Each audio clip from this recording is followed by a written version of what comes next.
महाशिवरात्रि व्रत विधि। महाशिवरात्रि व्रत विधि।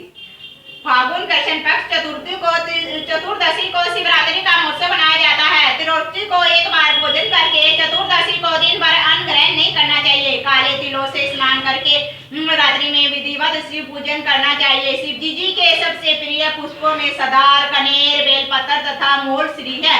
शिवरात्रि में शिव जी पार्वती जी की पूजा करें। रोली, मोली, चावल, पान, सुपारी, लौंग, इलायची, चंदन, दूध, दही, चीनी, शहद, फल, फूल, कमलगट्टा, धतूरा, बेलपत्र, प्रसाद, दक्षिणा चढ़ाकर धूप दीपक जलाकर रात को जागरण करे। रात को जागरण करे।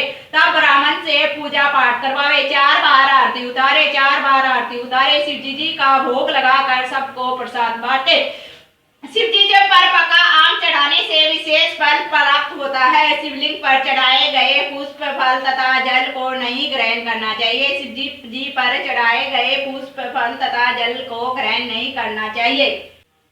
महाशिवरात्रि व्रत कथा। महाशिवरात्रि व्रत कथा।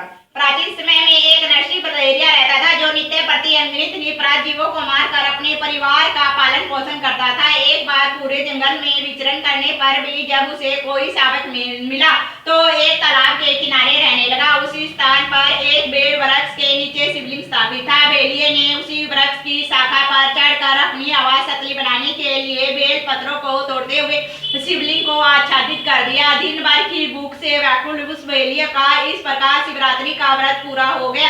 कुछ रात बीत जाने पर एक गबरबड़ी हिरनी उधर कुलाचे भरती आई। उसे देखते ही बेलिये ने निशाना लगाया।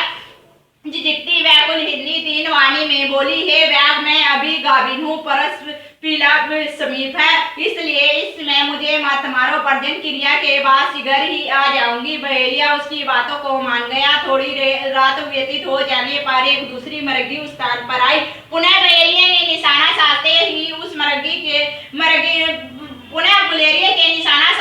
उस मरगी ने भी निवेदन किया कि मैं अभी ऋतु क्रिया से निर्मित हूँ, इसलिए मुझे मत मारिए। पति से मिल जाने के बाद मुझे मारिए। मैं पति से मिलने के पश्चात स्वयं तुम्हारे पास आ जाऊंगी। बहेलिये ने उसकी भी बात को स्वीकार कर लिया।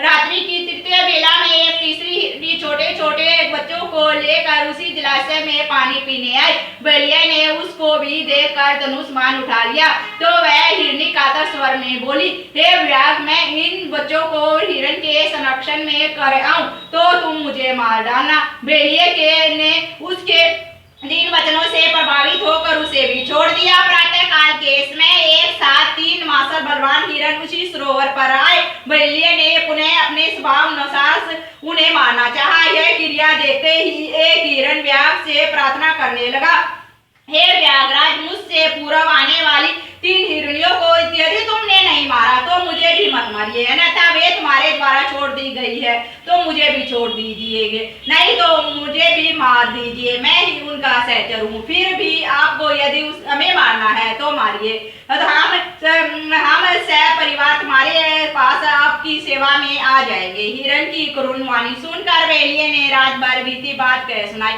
तथा उसे भी छोड़ दिया। दिन भर उपवास, पूरी रात जागरण तथा शिव प्रतिमा की बेलपत्र चढ़ाने से बहेलिये में आंतरिक सुचिता आ गई। उसका मन निर्दयता से कोमलता में बदल गया और हिरण परिवार के लौटने पर भी उन्हें न मारने का निश्चय कर लिया। भगवान शंकर के प्रभाव से उसका हृदय इतना पवित्र और सरल हो गया कि वह पूर्ण अहिंसावादी बन गया।